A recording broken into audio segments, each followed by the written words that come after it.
Hello, and welcome to Elizabeth's World, minus COVID, episode 100. I can't believe that it's episode 100. It seems like I just started this like a month ago. That's crazy. 100 episodes. Oh, and I've won so many Emmys. It's pretty exciting. Violin tip of the day. So there are two kinds of bow drifts that we talk about a lot.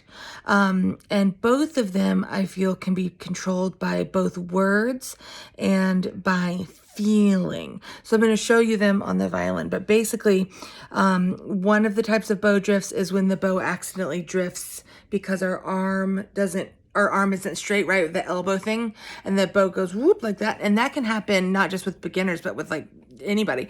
And then the other type of bow drift is if we drift out of our sounding point. Okay, so there are two types of bow drifts. There's the one that we all know about, where the bow goes accidentally like this, right? And the arm is going out. I feel like that can be solved by making sure that our posture is really great, making sure that we have a good sounding point, making sure that our bow hold is nice and perfect, and then maybe looking at our tip, concentrating on where we're going. My friend Amy Beth, you might know her on Insta, she puts clips places. So one of my favorite games is this one. Wherever they go, it has to be straight, right? Because it's a different angle of the arm and of the bow, right? It's actually pretty hard. Then the other drift is, of course, the sounding point drift. So if we're playing in sounding point, let's say 3, and we play, and then all of a sudden drift like this. So more of a this way drift than this way. Not really an elbow problem, but more of like a can't stay in the sound point problem.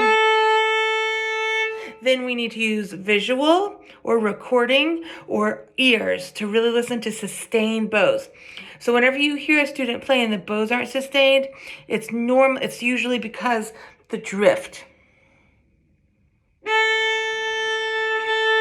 Okay, so we just need to keep it right there.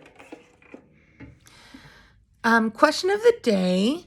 What are the first 3 things I would do if I had to start all the way over from the beginning in my career?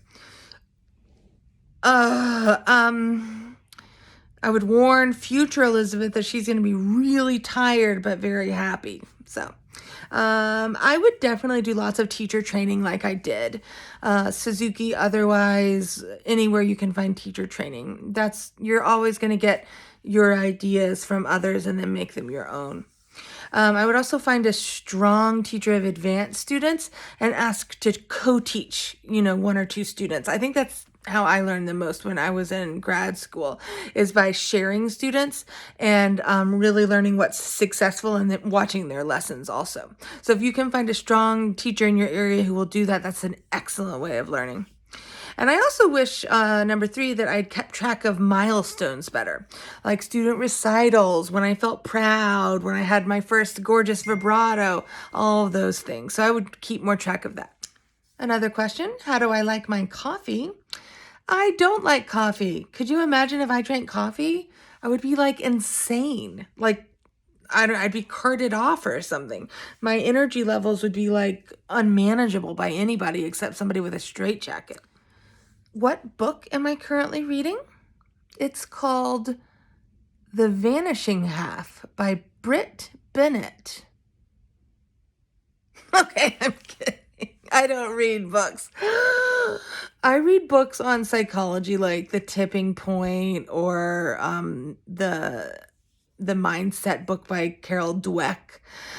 I can't handle learning anything or reading anything. I'm tired. Sometimes I read Ellie's books, young adult books, but that's about it. I think I'm getting set to read Johnny Tremain next week.